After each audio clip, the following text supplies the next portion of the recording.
Hello everyone, नमस्कार सभी को। कैसे हैं आप लोग। आज हम बात करने वाले रेलवे एनटीपीसी 2025 ग्रेजुएशन लेवल की जो वैकेंसी आ गई उसके बारे में।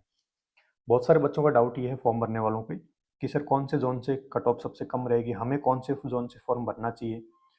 उसके पीछे का रीजन भी आज हम समझेंगे इस वीडियो के अंदर, और आपको पता भी लग जाएगा कि आपको कौन से जोन से फॉर्म अप्लाई करना चाहिए।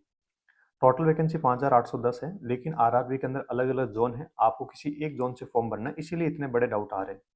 तो वो एक कौन सा जोन होगा जिससे आप फॉर्म भरेंगे, तो उसमें आपको वैकेंसी देखनी पड़ेगी किस जोन में कितनी कितनी वैकेंसी है और आपकी कैटेगरी के हिसाब से कितनी कितनी वैकेंसी है। जैसे यूआर की अलग होगी, ओबीसी, एससी, एसटी सबकी अलग अलग वैकेंसी होगी। तो आपको ये पता लग जाएगा कि सेफ जोन कौन सा होगा और कौन से जोन में अगर फॉर्म गलती से भर दिया तो अपने नंबर ज़्यादा होंगे फिर भी सिलेक्शन नहीं होगा। तो इन तमाम बातों के बारे में आज हम इस छोटे से वीडियो के बारे में समझोगे। और अगर आप इस चैनल पर नए हैं तो ज़रूर इसको सब्सक्राइब कर देना। चलो आगे बढ़ते हैं। सबसे पहले अगर मैं बात करूं कि जो एनटीपीसी के नोटिफिकेशन आया है उसमें 21 अक्टूबर से फॉर्म भरने स्टार्ट हुए थे, जो कि 20 नवंबर तक चलेगा। आज 2 नवंबर हो चुके हैं। तो कई लोगों ने फॉर्म भरा, लेकिन बहुत सारे बच्चों को डाउट है। तो अब आप इस वीडियो को देखकर फॉर्म जरूर भर लेंगे, किसी तरह का डाउट नहीं होगा, सब क्लियर हो जाएगा। चलो अगर हम वैकेंसी की बात करें, अलग अलग पोस्टों के लिए कितनी कितनी वैकेंसी है, तो 6 टाइप की पोस्ट हैं, जिसमें देखो चीफ कॉमर्शियल कम टिकट सुपरवाइजर 161 वैकेंसी है, स्टेशन मास्टर की 615 वैकेंसी है, गुड्स ट्रेन मैनेजर सबसे ज़्यादा वैकेंसी है 3416। फिर जूनियर अकाउंट असिस्टेंट कम टाइपिस्ट 921 वैकेंसी है, सीनियर क्लर्क कम टाइपिस्ट 638 और ट्रैफिक असिस्टेंट 59 वैकेंसी। कुल मिलाकर 5810 वैकेंसी अपने पास आ रही है। ये बात कर ली हमने पोस्ट वाइज जितनी जितनी वैकेंसी। अब पोस्ट वाइज तो आप भर नहीं पाओगे, आप भरोगे जोन वाइज। चलो तो देखो जोन वाइज अगर हम बात करें तो मैंने ये देखो अलग अलग जोन है, सारे के सारे लिख दिए। और फिर मैंने कैटेगरी वाइज पूरी पूरी वैकेंसी को यहाँ पर एक टेबल बनाकर आपको बताया गया है, ताकि आप अच्छे ढंग से समझ पाओगे किस जोन में अपनी कैटेगरी से कितनी कितनी वैकेंसी है। ये पर देखो मैंने यहाँ देखो सबसे ज़्यादा वैकेंसी से धीरे धीरे कम होते हुए सबसे कम वाली वैकेंसी लास्ट में लिखी। तो इस तरह से घटते क्रम में मैंने लिख दिया गया।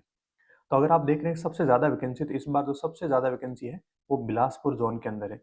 और फिर उसमें यूआर कैटेगरी की 350 है, एससी की 126 वैकेंसी है, एसटी की 64 है, ओबीसी की 236 है, ईडब्ल्यूएस की 88 वैकेंसी है। ऐसे ही हर एक जोन की मैंने अलग अलग लिख रखी है। तो आपने देखा कि स्टार्टिंग के ऊपर 5-6 जोन है, इसमें ज़्यादा वैकेंसी है और लास्ट वाले में कम वैकेंसी है और बीच में कुछ थोड़ी कम वैकेंसी है। तो आप अब किस हिसाब से फॉर्म भरेंगे। चलो एक बार मैं थोड़ा सा आइडिया देता हूँ आपको पिछली वैकेंसी के बारे में। जो पिछली 2024 की वैकेंसी आई थी उसमें देखो ये अलग अलग मैंने जोन लिख रखे और इसमें ये अलग अलग वैकेंसी है।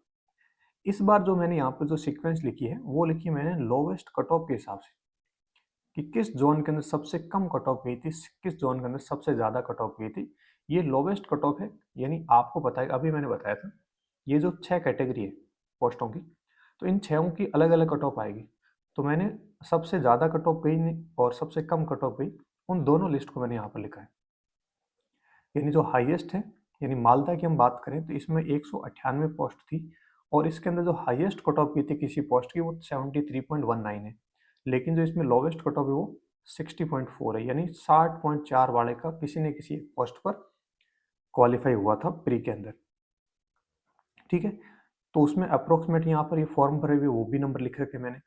तो आपने देखा कि यहाँ वैकेंसी ज़्यादा नहीं है फिर भी कट ऑफ कम गई है।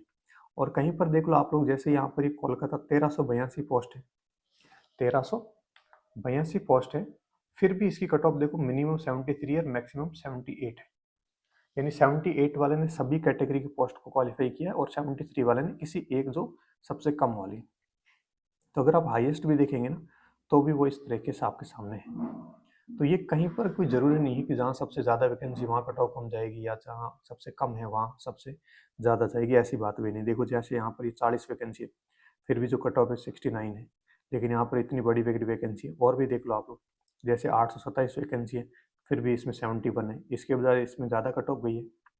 तो ये डिपेंड करेगा कितने लोगों ने फॉर्म भी भरा है। तो यहाँ पर जिसमें ज़्यादा वैकेंसी है वो भी सेफ जोन नहीं है, जिसमें सबसे कम है वो भी सेफ जोन नहीं है। आपको देखना पड़ेगा आपकी कैटेगरी के हिसाब से। ठीक है, जैसे ये देखो 2025 की वैकेंसी बात करें तो आप यहाँ से देखो कि बिलासपुर के अंदर एक सेफ जोन मान सकते हैं, क्योंकि देखो बिलासपुर के अंदर पिछली बार जो वैकेंसी थी वो अपने पास में 649 है और कट ऑफ 72 है। और इस बार जो वैकेंसी पहले वाले से ज़्यादा है, तो एक बात समझ के चलो, अगर इस बार वैकेंसी बिलासपुर में ज़्यादा है, क्या आपकी तरह बाकी लोग भी नहीं सोचेंगे कि यहाँ से फॉर्म भर दिया जाए? और जब फॉर्म भरने वाले लोग यहाँ से ज़्यादा होंगे तो कट ऑफ अपने आप ज़्यादा चली जाएगी। तो इसमें बहुत सारी चीज़ों का सिनेरियो ध्यान रखना कि न तो आपको सबसे ज़्यादा में, न आपको सबसे कम में, आपको बीच वाले हिसाब से चलना पड़ सकता है। और बाकी अगर आपकी तैयारी बहुत अच्छी है तो आपको जोन के बारे में सोचना नहीं, जो आपका जोन है उसी जोन के अंदर अप्लाई कर दो, क्योंकि देखो इसमें जब आप ज्वाइनिंग होगी जो, तो आपके जो जिस जोन में सिलेक्शन हुआ है आपको काम भी उसी जोन के अंदर करना पड़ेगा। ठीक है, चलो अब अपन फाइनल बात पर आते थे कि अगर आप इस कैटेगरी वाइज वैकेंसी को देखते हैं और पिछले साल के जो कट ऑफ का सीनियर जा रहा है उसी हिसाब से अगर हम डिसाइड करें, तो मेरे पास ये कंक्लूजन निकल के आता है कि सेफ जोन के अंदर आप मानोगे तो अपने पास बिलासपुर है, रांची है, मालदा है, सिकंदराबाद, बेंगलुरु, भुवनेश्वर और चेन्नई। आप इन जोन में से फॉर्म अप्लाई कर सकते हैं।